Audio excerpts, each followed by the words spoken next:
What is up, and welcome back to 24 Minutes of A24, the podcast that takes a look at the A24 library 24 minutes at a time. I'm Ethan Simi. And I'm Ben Lawhorn. This week on the pod, we are heading over to Vietnam as we talk about A24's newest series, The Sympathizer.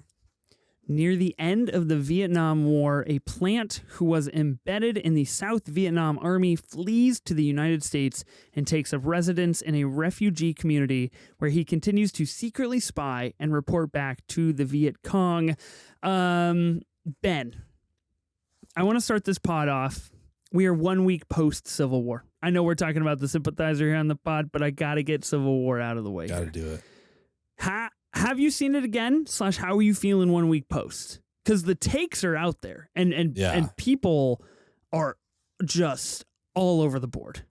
Yeah, they're all over the place, which I think is interesting. I'm enjoying seeing all the discussion out there. Like, I'm glad a movie like this is getting that kind of discourse out there. I've not seen it again, but it hasn't been because I haven't wanted to. Like, I do want to see it again before it leaves the theater. But yeah, it's interesting to hear all these people's takes. If there are some people, it's like, you know what? I feel like the guy in The Sympathizer, it's like, I see both sides. Like when people are just like, nope, there's nothing here. It's like, I mean, I kind of get it. Like, that's fine, whatever. And there's people like, oh, this is such a good discourse or a good, reflection on the society and all that kind of stuff. Like, yeah, man, you're totally right. I get it.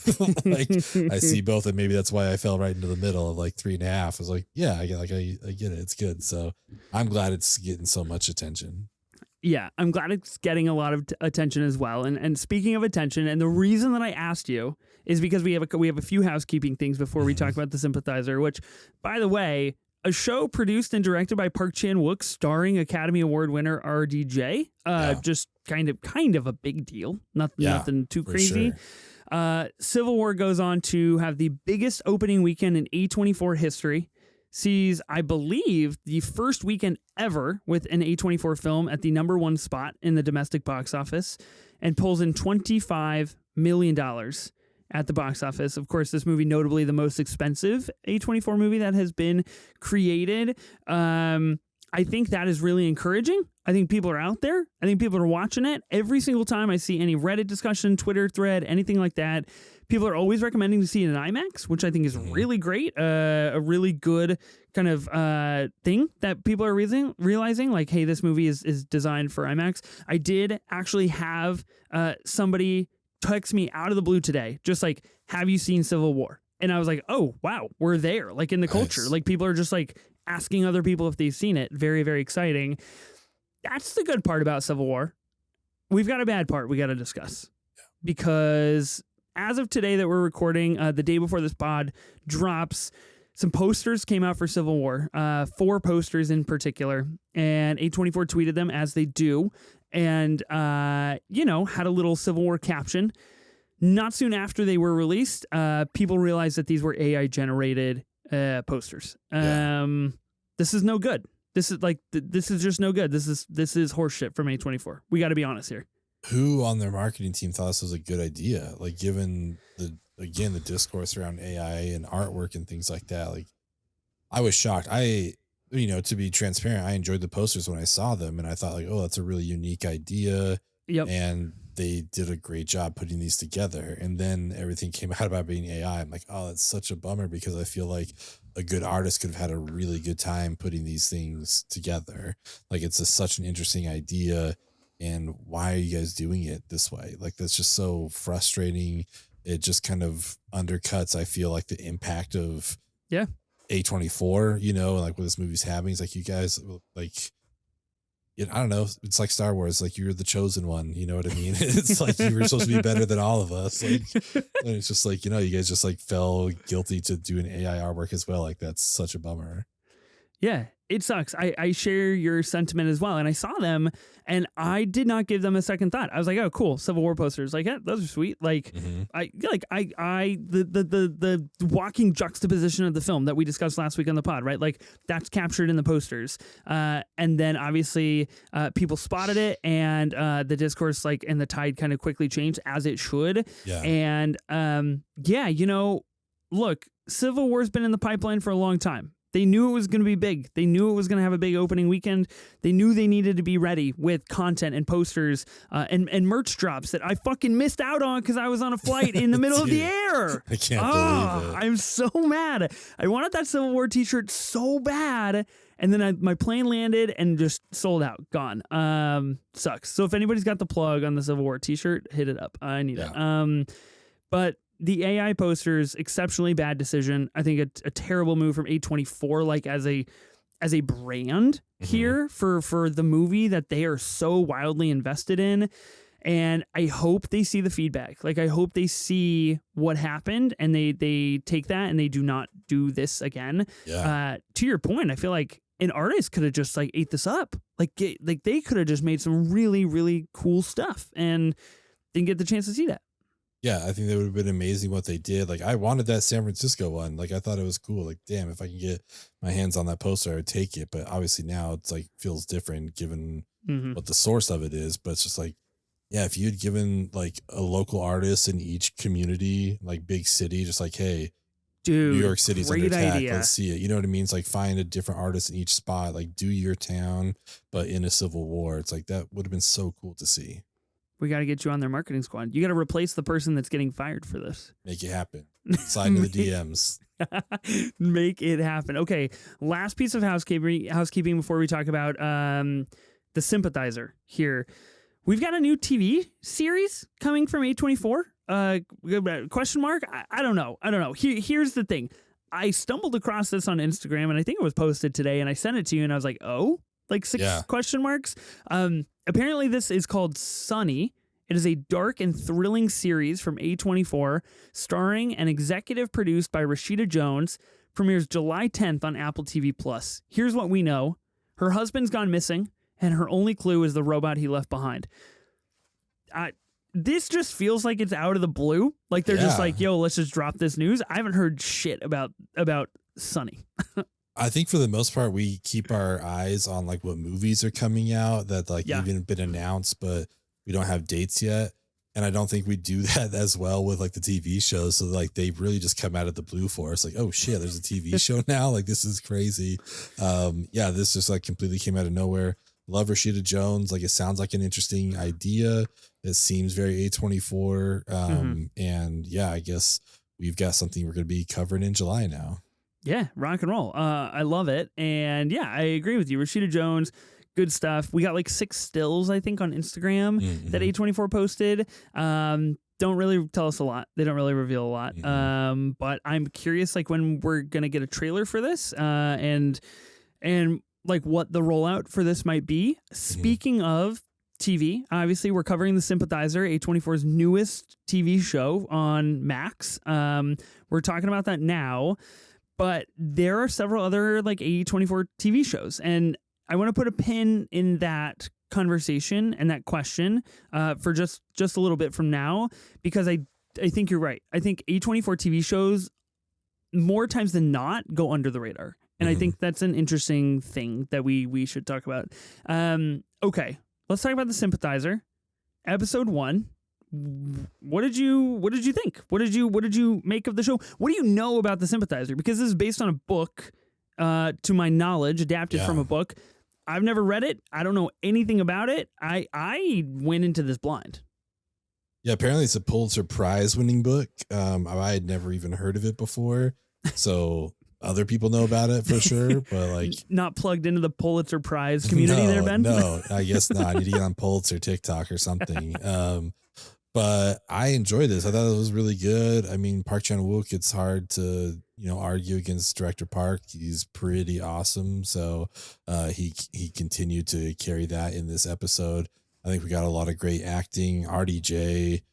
It's funny because I had a thought while watching this that he's kind of like, he's finally entered his phase of like, I'm just going to do weird shit now. Like, Daniel Radcliffe with like Swiss Army Man, because like he was Iron Man for 20 years and he's just like, no more. I can't do it. Like now I can just do whatever the fuck I want. I have all the MCU money. I'm just gonna go crazy, and I'm happy to see it. Like just do weird shit. Like this is great.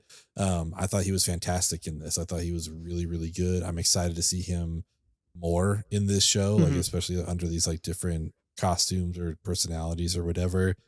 Um, I thought our main dude, I'm totally gonna fuck up his name, Hoa Juande, but the guy who plays the captain, I thought he was great as well. He's a wonderful protagonist to spend time with. I thought the conceit of the show was really interesting. I listened to some pods like with the producers and stuff like that, and Mm. how he's not necessarily supposed to be like a reliable narrator. And I think we get that from the very beginning. He's like, oh, I told you it was this movie, but actually it's this movie. Yeah. And it's like, oh, okay. So we don't know what we can really trust from anything we hear from him the whole time. I thought that was kind of cool. I don't know. I had a good time with this show. It was a lot more impressive than I was expecting on pretty much every level. And I'm curious to see where it goes because now, I know that we're heading to America and heading into that part. But as far as like setting the tone of the show, I think it did a really good job with this episode. Yeah, I thought it was a pretty good episode one. Mhm. I think I agree with a lot of what you said. I think our guy who plays the captain, I think his narrative of like possibly being being like an unworthy narrator is really interesting, and I love how the first episode is framed because the first episode is framed as him recalling the Mhm. events that transpired in Vietnam before they came to America. And so, like, under that guise, I think is a great way to put it. And so we kind of lived the first episode through his retelling of what happened before the fall of Saigon. And Yeah. we kind of do some time hopping, which I thought was really cool.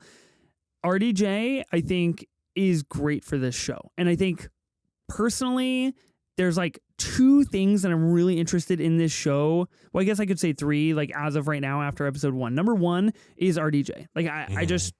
I would just like to spend more time with him. I think he's bringing the goods. And I think you're Mhm. totally right about like, he's in his era where he's like, I just want to do weird shit. I think he's also in an era where I think it's kind of interesting because Oppenheimer puts him in a weird spot. Like winning an Academy Award for that is kind of weird because Christopher Nolan is now regarded as this esteemed elite filmmaker, right? And he Mhm. has been for quite some time.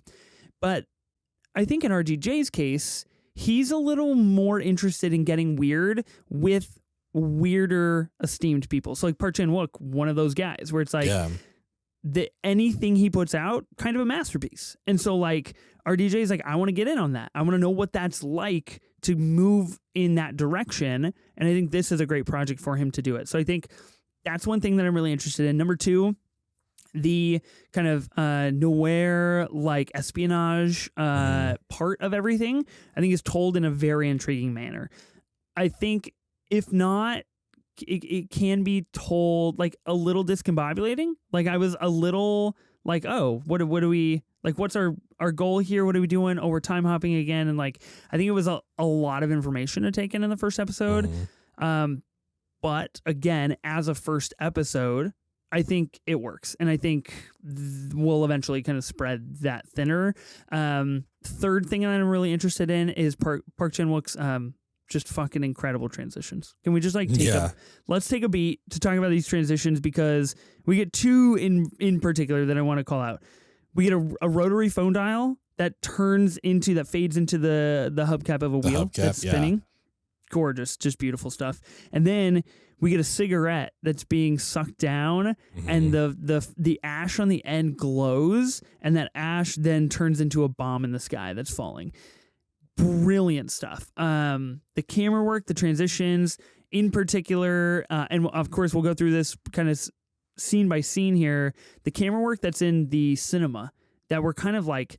We're floating, we're zooming, we're moving around, and like we as an audience are trying to find our footing of like what do we believe, what side are we on here, is really fascinating stuff. I think it's a pretty good episode one. I have a couple questions for you. This episode, if you watch it, if we were not watching it for the pod, Mhm. would you watch episode two? Would you continue with the Sympathizer? Yeah, I think I would. Yeah, Yeah. I enjoyed it enough that I'm curious to see where the story goes, especially because this episode one is all in flashback, so it's kind Right. of like, and you're reminded, for me anyway, I forgot about it midway through the episode. And then, at the end we go back and we're back in the re-education camp, whatever. It's like, oh shit, yeah, that's right. We've already this stuff has already happened. Where's he at now and how did he get here? I want to know that. So I'd be back for episode 2. Honestly, sometimes I'm just really bad about watching shows in general, and I fall into probably what a lot of people do, where it's I'll just watch it when it all comes out, I'll just binge it all at once. So I can't say I would have watched it right now, but I definitely would have been interested to watch it. Okay, that's great. I'm glad that you delineated, because I'm in a similar boat. I don't know if I would have necessarily jumped on episode 2 if we were not covering this. Not to say I didn't have a good time with the first, but it doesn't seem like something that I would need to watch right away in order to either be part of the social conversation or really kind of be on the hype about this show. But if all of them came out, and I think we're getting 8 episodes, something like that, yeah, something 6 or 8. I think if they all came out, I would probably be yeah, let's just bust out the Sympathizer. And I'm very pro weekly release, so I don't know what that means. I don't know what that says about the show. I don't know what that says about me. Speaking of other A24 shows, and the reason I ask you this question is so then I can proceed into this next question here. So, The Curse is the last A24 TV show that we got.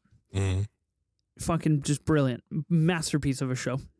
I was locked in. I was so locked in. I don't remember the last time that I was locked into a streaming TV show that was a weekly release, and I watched it the morning of the release every single week. And I did that with The Curse for 10 weeks. And I was so in on that show.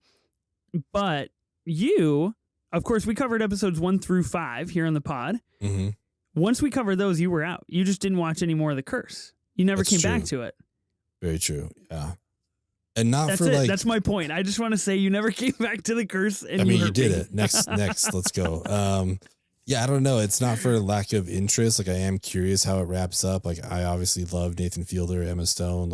I'm into the idea of it. It's just man, we just watch so much stuff for pods. You know what I mean? That sometimes it's just I need to veg out with The Circle or throw on The Office again or something. Sometimes I'm just not great at oh yeah, I need to finish that show. I'm I don't know. I'll get to it, but not tonight, that kind of a thing. But it's not The Idol where I'm I never need to finish that ever. I don't feel that way about The Curse. Yeah. But yeah. I'll get to it. No, it's fair. Look, I still listen to some of the songs from The Idol. I will admit it served as a very good weekend promo for some music. That's what I got out of that show. Yeah, I mean, your personality is very much like The Weeknd from that show, right? That's what you've centered it around. That's what you're going for. Yeah. Yeah, 100%.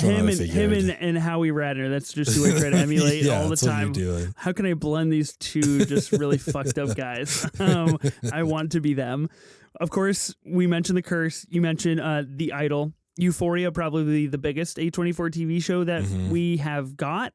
We talked about some of the Euphoria news last week. Might not ever come back. Who knows? Beef, which is huge winner for A24. Irma Vep, which we covered here on the show as well. I think a show that both of us quite enjoyed. And then Has Been Hotel. I wanted to bring this one up because we are planning on covering Has Been Hotel next month here on the show. I know it's come out, and I know a lot of people are liking it. It's kind of growing a nice big hive of big fans, and I'm really excited to check it out. So A24's got kind of the wide range of TV shows. The last point I want to bring up before we get into True Cinemas is the fact that, at least at time of recording this, it feels like we're entering the big TV season. We're entering there's a lot of good shit out there kind of time. Of course, we have the Sympathizer right now. Fallout, the Fallout series just dropped on Amazon. I've heard really, really good things. I'm partway through the first episode, and I'm enjoying it so far. We've got Under the Bridge, the new TV show on Hulu, starring Riley Keough. And Lily Gladstone, right? What's that? And Lily Gladstone. Yep, exactly. And so it just feels like there's a lot of new stuff out there right now. I'm curious, out of all of these things, where do you think the Sympathizer is going to land? In the social conversation. If we go all the way to episode 8, and we're going to do a full season recap here whenever the season comes out. So we'll do this episode on 1, and we'll cover the whole season later on. Mm-hmm. What, like, is it going to be in the conversation? Is it going to be being talked about? Like, do you think it has that potential because of Park Chan-Wook, because of RDJ, or is it like too I don't know, too prestige, too like committed to whatever to really amass that's its place in that? I don't know. It's interesting because even after episode 1 has come out, I've seen so little about it on Twitter. I haven't seen anybody talking about it. Nobody's talking about this show. Yeah, and I think that's just like a reflection of the times where there's just like TV everywhere and everyone, like, there's just so much to watch. So what do people talk about?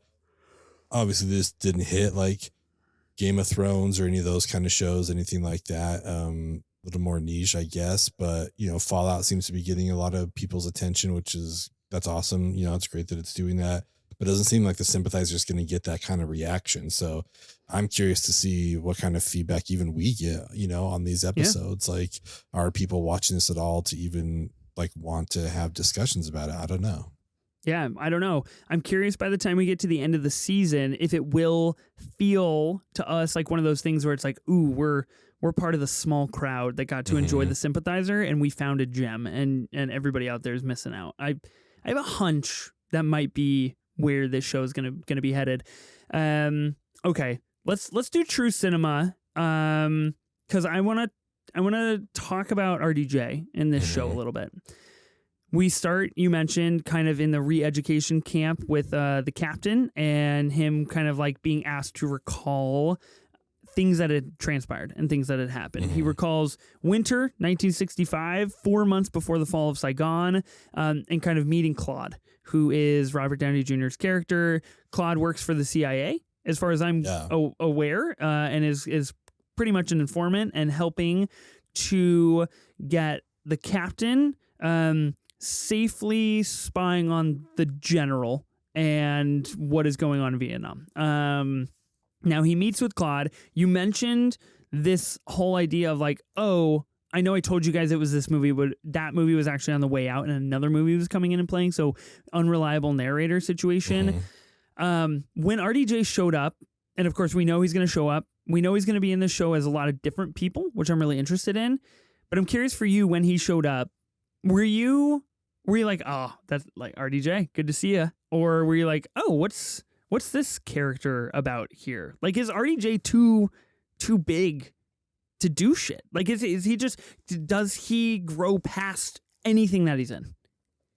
I think I bought into him for what he was. Like, I think we talked about it just on our own, like with Dune 2, like Christopher Walken is just Christopher Walken. Like, right. he can't be anything else. And so when he shows up in that movie, I'm like, oh, that's Christopher Walken in Dune 2. This isn't working. Whereas Javier Bardem, I'm like, I'm totally buying into his character. You know what I mean? Like Zendaya, I'm into all that. But Christopher Walken, I'm like, yeah.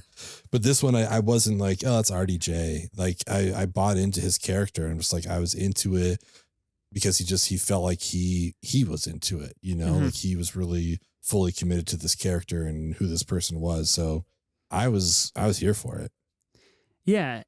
It took me a while to get there. I think it took me the episode to get there. And I think in the end I did. And I was like, cool, I'm really bought into what he's doing with this character. He obviously looks like pretty kind of like a degenerate. He looks kind of like war torn a little bit and like he's a pretty shady guy.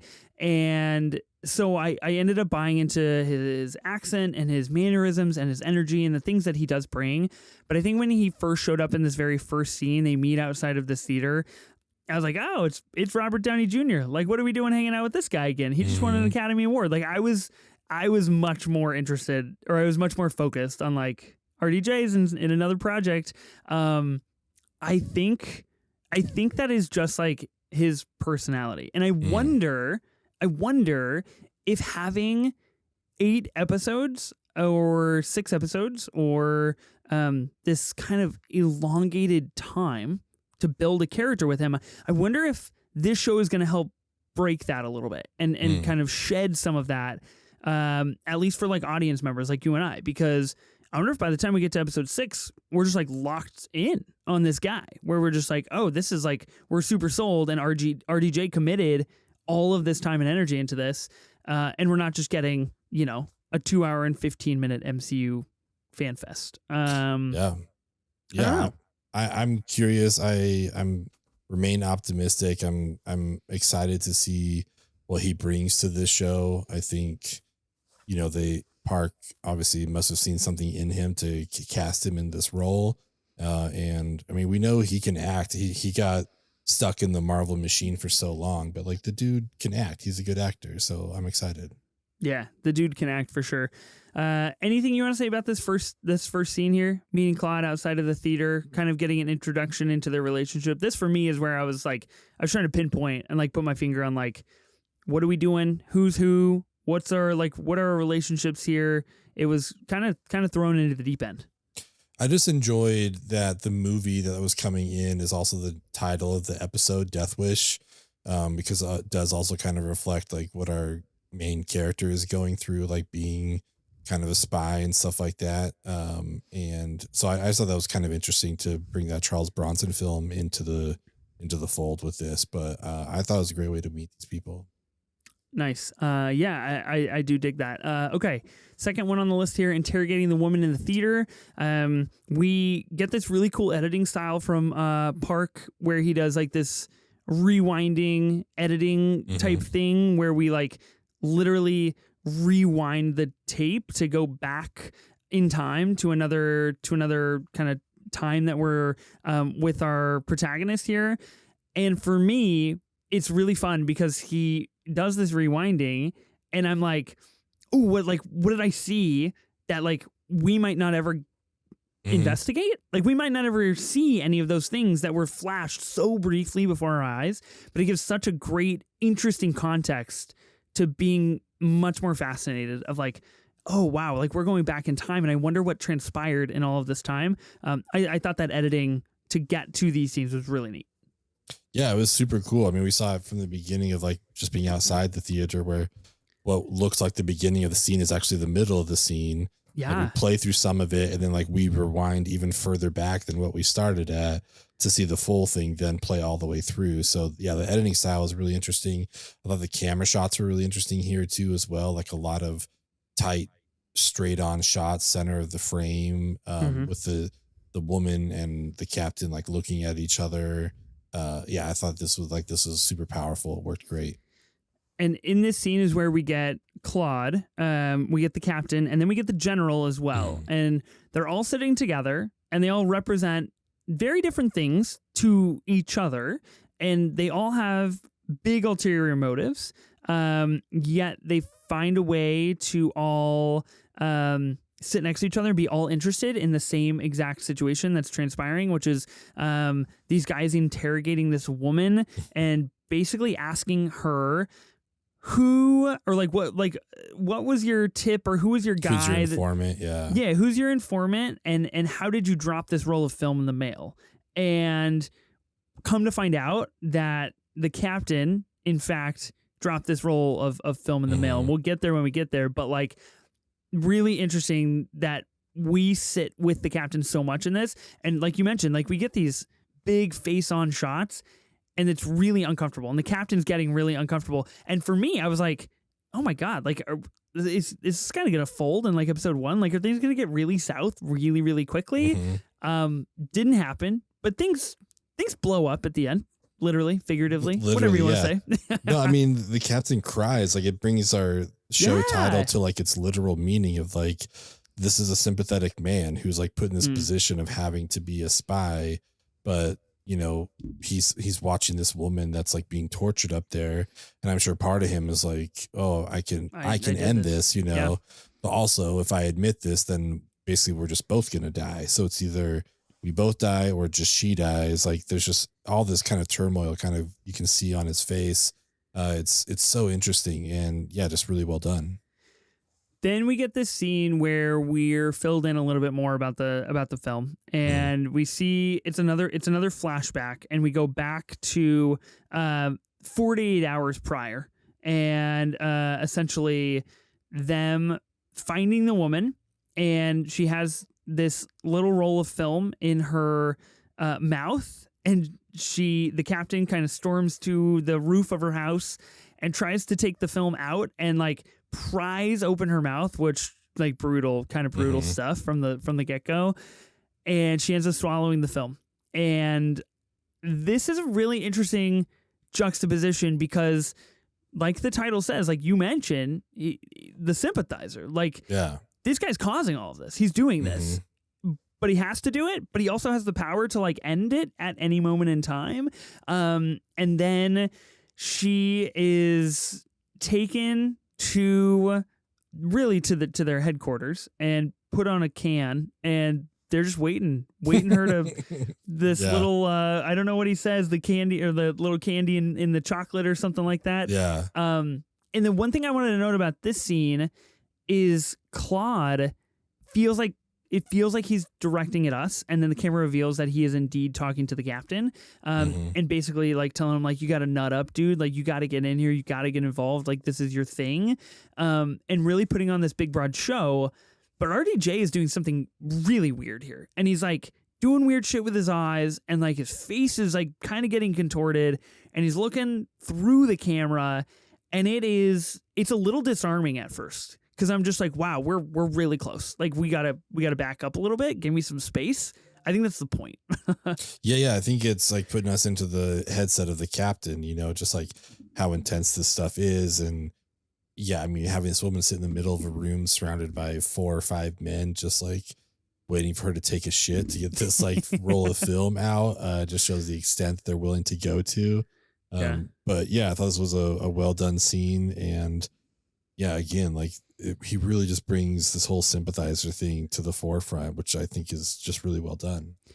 Then we cut to 3 days earlier, and we understand that this roll of film that they're awaiting to come out of her does indeed include pictures of a complete staff list for the general. And this staff list is the people that the general is planning to essentially have escape with him to America. And he is very, very clear that he's not fleeing. He is just like leaving for a certain amount of time.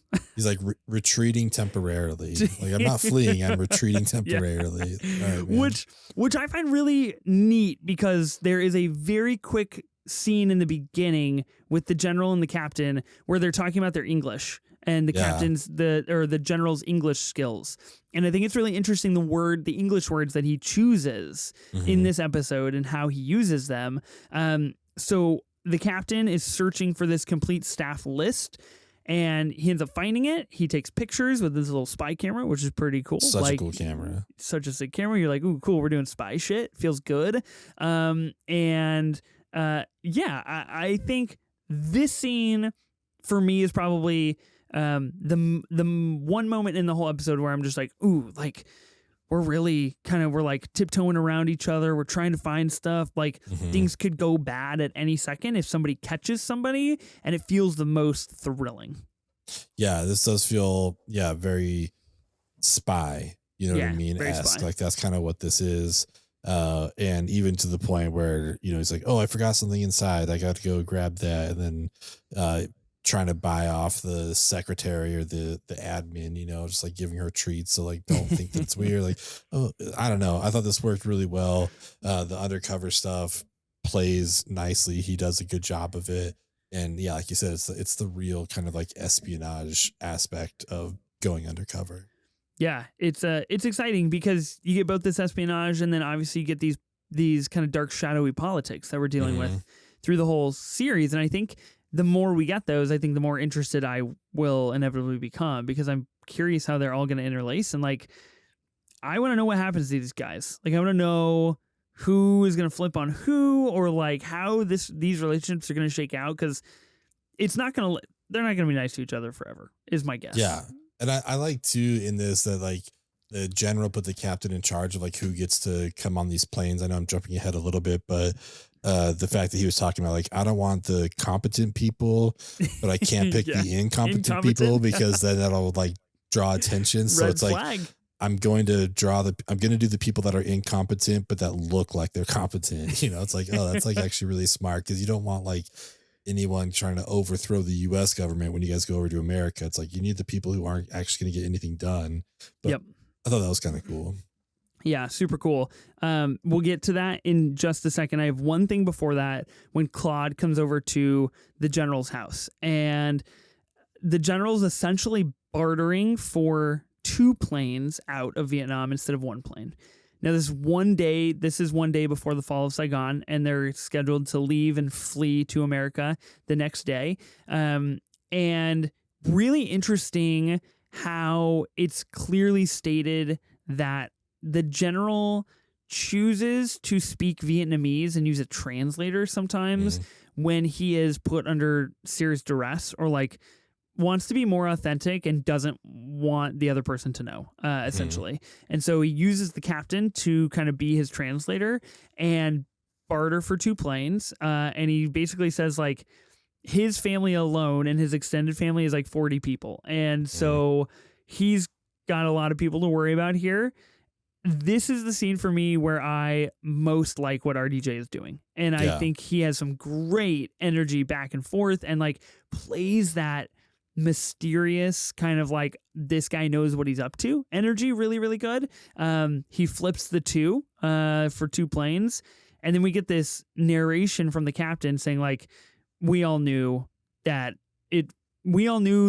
Claude wasn't going to guarantee us 2 planes. He knew that we knew that he wasn't going to guarantee 2 planes. So they're all just bullshitting each other and they all know it. And yet they're literally fleeing the country from the war. And I think there's like a million things swirling about that make this interaction, hopefully the first of like many interactions with this kind of tension, super intriguing. Yeah, the narration is so interesting. Voiceover can be so tricky, but I think it can work well, especially like in flashback. And that's what this does. And that scene, like you said, it's just perfect. It's like, we knew that there wasn't going to be 2 planes.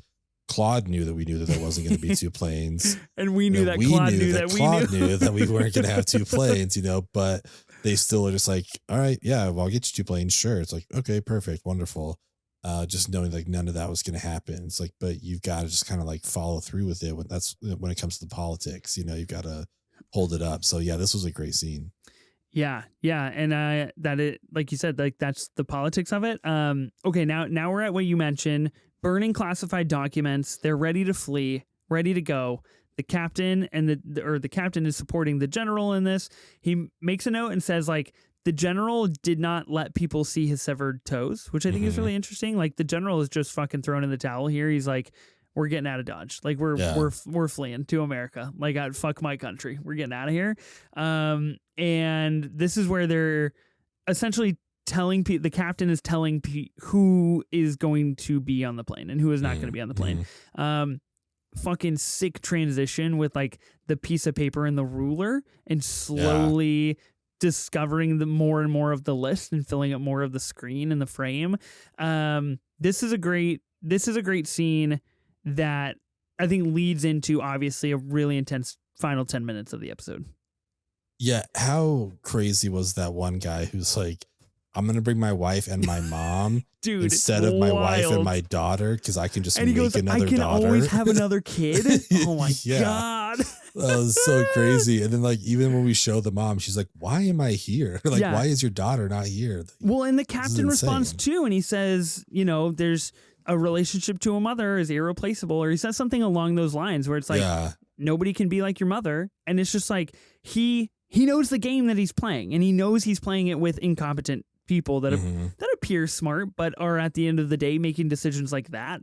And I think that in the captain's eyes, he's like, man, I crushed this. Like I got it in the bag. I chose the right people to really basically fuck this up. Well, and the other dude I like too is just like, I need at least 5 seats. And if I don't have that, I'll shoot myself now. And he's like, he just literally pulls out a gun and just like a rack of bullets. He's like, just like keep it clean. I'll give you some privacy. And he walks out. Yeah. It's just like, oh dude, that's crazy. Such a good scene. So good. Yeah. Such a great scene. And then we get a pretty explosive final 10 minutes, like I mentioned. So, Claude meets the general and the captain at the airport. The general gives Claude the keys to his motorcycle. Yeah. And I love Claude's reaction. He's like, oh yeah, I'll take you up on that. And he just like gets on the motorcycle, which is sick because he's like, cool, like this is great. It's a win-win, free bike. And then the general and the captain go to get on the plane, and essentially they instead have to take a bus ride to an airplane that's further down the strip. And on that bus ride is when this airfield starts getting bombed, and the bus flips, and I believe the captain's brother and his wife and their kid, so the captain's like godson, are on this bus, and they get injured, and it's basically like this run and gun, like we got to dodge explosions to try to get to this airplane, and what do we do? And that's how we really leave the final episode, or the final moments of this episode, is our captain like sitting with his family and being like, again, sympathizing with like what the fuck is going on. Yeah. And look at what we've become, like, look at what this war has made us into. Yeah, it is such an intense scene. The bombing is just kind of crazy. And even, when they talk about the bus load and the president or the general's kind of freaking out, it's like, this is supposed to be all my people. It's like, listen, man, like either get on the bus or don't. Like there's 2 people to a seat. Like if you want to go, now's the time. Yeah. It's like, yeah, you're kind of out of power now, dude. Like you just kind of got to do whatever these people are telling you to. So, yeah, really, really intense scene. Then, the sister-in-law and the baby die, which is just like crazy as he's trying to like process that. But the plane's trying to leave. Like, man, there's so much going on here. I thought it was a great way to cap off this episode. And everybody's yelling at him to come get on the plane. Yeah. And I believe he eventually make the decision. He gets on the plane before the episode ends. I think or is he so. stuck on the airfield? Well, I don't know. Like, I don't know exactly on the episode that they show us that, but we do see like a coming this season kind of thing. And like, I did not see this. Oh, you didn't see that? Oh, no. Okay. All right. Oh, save me, Ben. I don't want to know. I want to go in blind. Okay. All right. That's totally fine. Well, I mean, you read about it at the beginning of this episode. Like the description even says like he flees to the United States. So like, chances are that he's on the plane, but I don't know. I don't remember seeing it, but either way, It's a great capper. And then the episode does in fact actually end with him again in this re-education kind of cell. He hears the song Runaway by Del Shannon, which is kind of a song that he mentioned as a memory. And for him is this representation of hope, of how things can be honest between people and like how things can just be better. I'm really interested to see where we go with the whole season. I did not see this like coming on this season thing, so I don't know what we're really getting into in terms of like story or visuals. I do know that there's a companion podcast, like an official companion podcast for the Sympathizer. We are not that companion podcast, but if you want to join us for the end of the season, we can be for the whole thing. Come back at the end of May. We'll talk about the whole thing. Yeah, we'll talk about the whole season. But yeah, I had a good time. I think it's good. I am really interested to see where it goes. I think it is has a much more prestige TV feel to it than a lot of things that I've seen recently. It feels good in that manner. What's your true cinema for this episode? I think it might have been just the conversation he was having with all the guys as he was telling them they weren't going to make the cut, to get on the plane. Like all those different examples of stuff were just super funny to me. Like it brought a little levity to the episode. Like there was some humor in it, but like that was for me like one of the funnier scenes. So I'd go with that as my moment.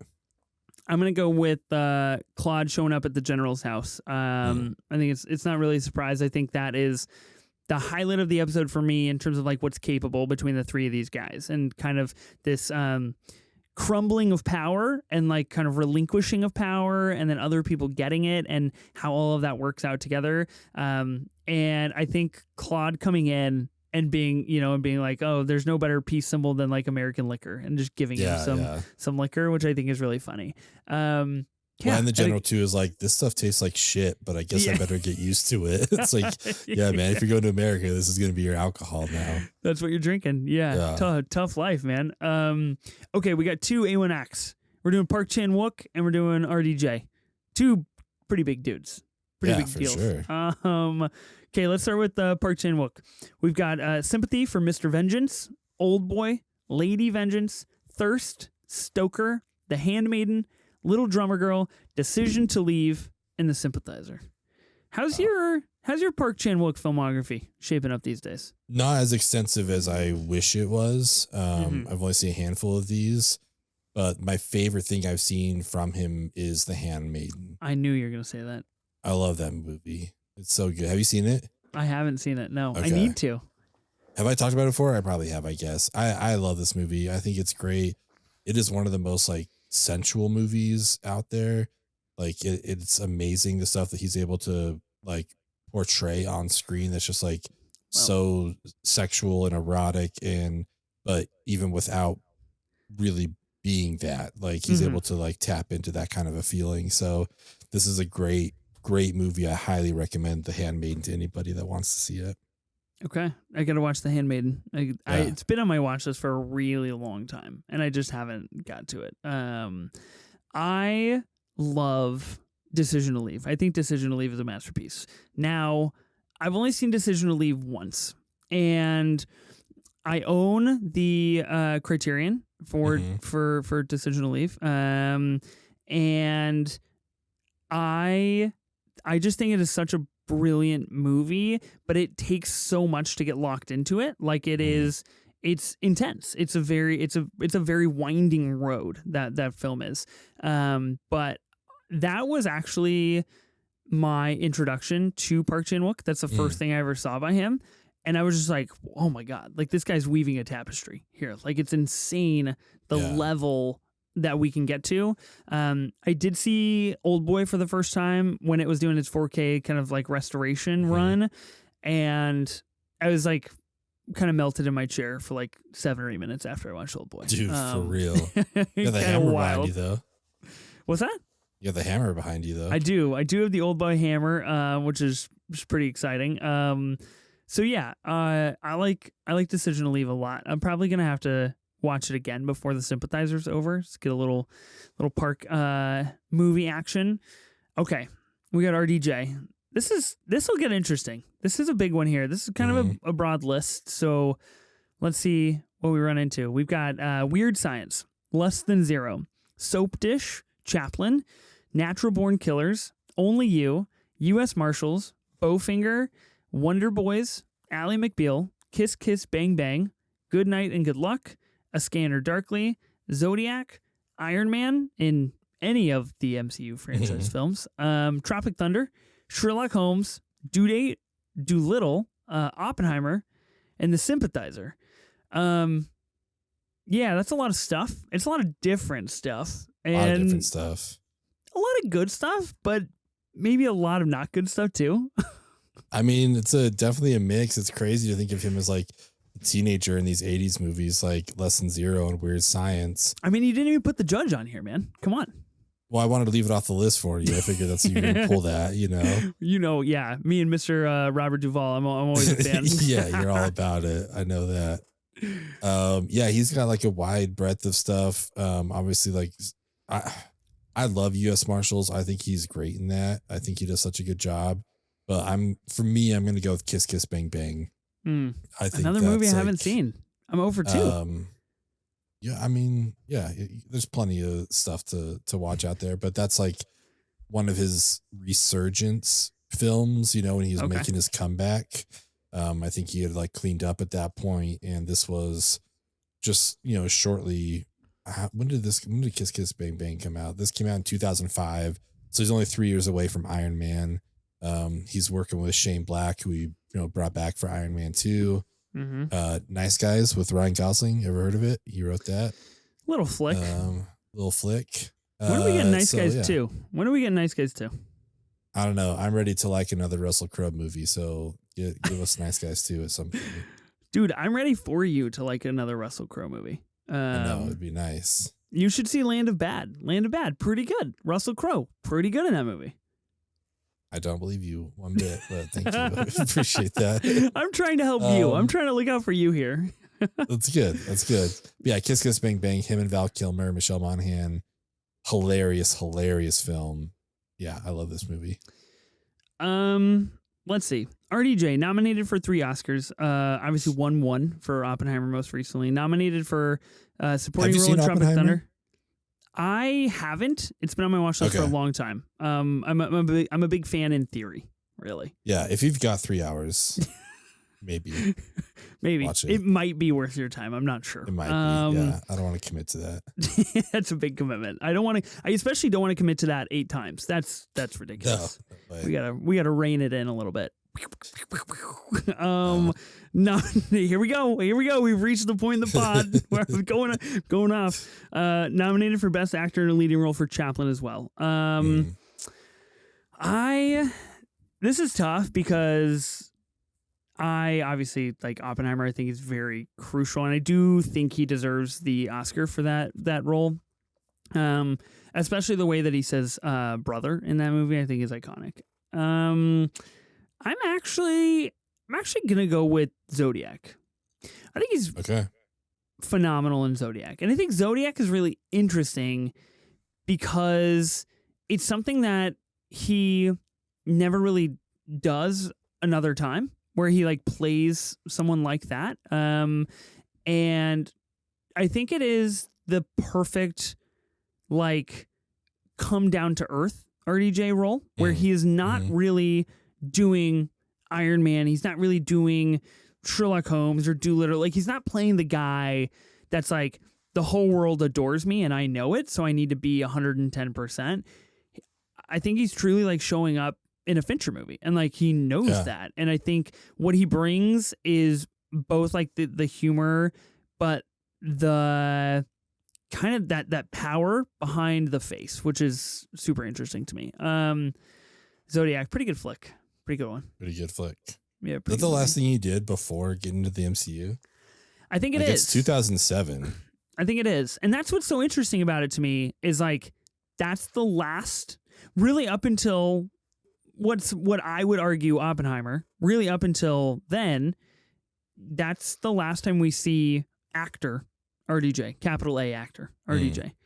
And then he goes on this run, right, for 16, 17 years. Yeah, where he's a franchise man. He puts a couple comedies in there, another franchise man, and like tries to be the face of all of those things. And maybe that's why Zodiac is so interesting to me, is because like it's just him before he blew up. Really, I know he was nominated for Chaplin, and I know he was in other important things, nominated for an Emmy and things like that. But like, it's just something special about that role.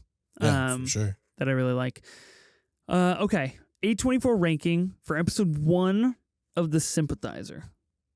What are you gonna go with here?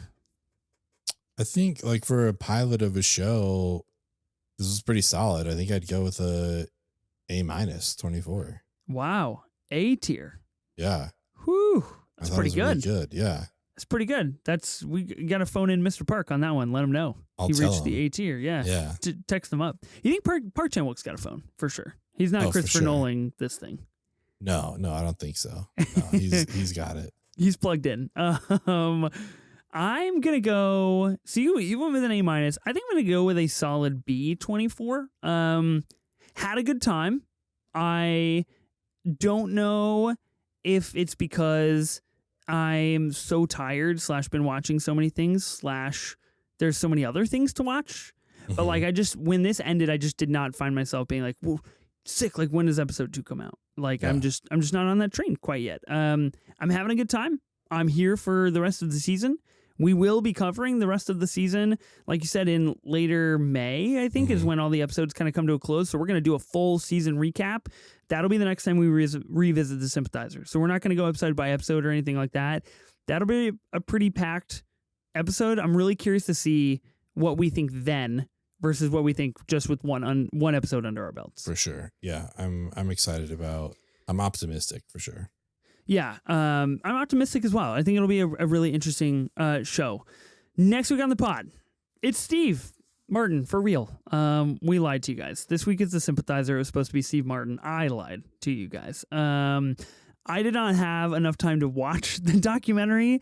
I also did not have enough time to watch any Steve Martin films.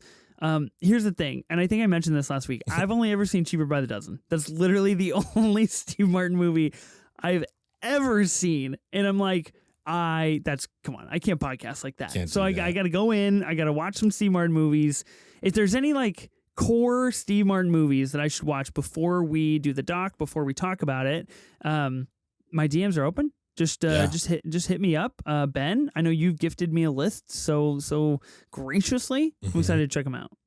I think I'm gonna rewatch some of those that I sent you too, because there's some that I haven't revisited in a long time, especially like some of his earlier stuff. So I'm excited. I do know that Matt Weiler would tell you to watch Mixed Nuts, which I definitely recommend. That's a really fun movie, but there's a lot of other stuff to get to. I've heard of Mixed Nuts from a guy named Matt Weiler before. Maybe once or twice. Yeah, little one man hive for Mixed Nuts over there. Yeah. You and Christmas with the Cranks. You two are just like, you have your solo Christmas movies. Yeah, man. Hey, man, never too early to fire up Christmas with the Cranks. That's what I say. Early. I can't believe we went from the Sympathizer to Christmas with the Cranks. What a successful episode! Look at us. Yeah, fantastic. This is fantastic. Yeah, Steve Martin streaming on Apple TV Plus. So it's available right now. I believe it's like a 2-part documentary, like 4 hours in total. So something like that. Yeah. We're gonna put in the work. I'm gonna put in the work, especially. But we're both putting in the work. I'm excited. It's gonna be good. And then May, we'll see what we're gonna cover. I think we got some good stuff on the calendar. I'm excited.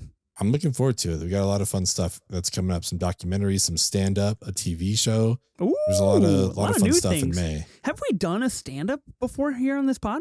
I don't know that we have. Like we did that. How are we going to do that? What are the weird logistics variety of covering? special? Like, would it kill you to laugh or something like that? Oh yes, that was interesting. But I don't think we've done like a straight-up stand-up special. So this is gonna be fun. How are we gonna? Wow. What was your favorite joke? Give me your favorite one-liner. Give me your best impression of your favorite joke. Yeah. It's going to be good. I'm excited about it. May's going to be fun. But yeah, let us know what you guys thought about this first episode of The Sympathizer. Where would you guys rate it? What would be your A1 or your A24 ranking for that? I'm looking forward to the whole episode or the whole season. I'm curious how you guys feel about it. You can hit us up. We're on Twitter and Instagram at 24 minutes of A24. You can also subscribe to us on YouTube and watch our beautiful faces as we talk about these things. Oh, yeah. We would definitely appreciate that. But either way, we love all the support that we get. Thank you so much. I am Ben Lawhorn. And I am Ethan Simi. Spring break forever, bitches.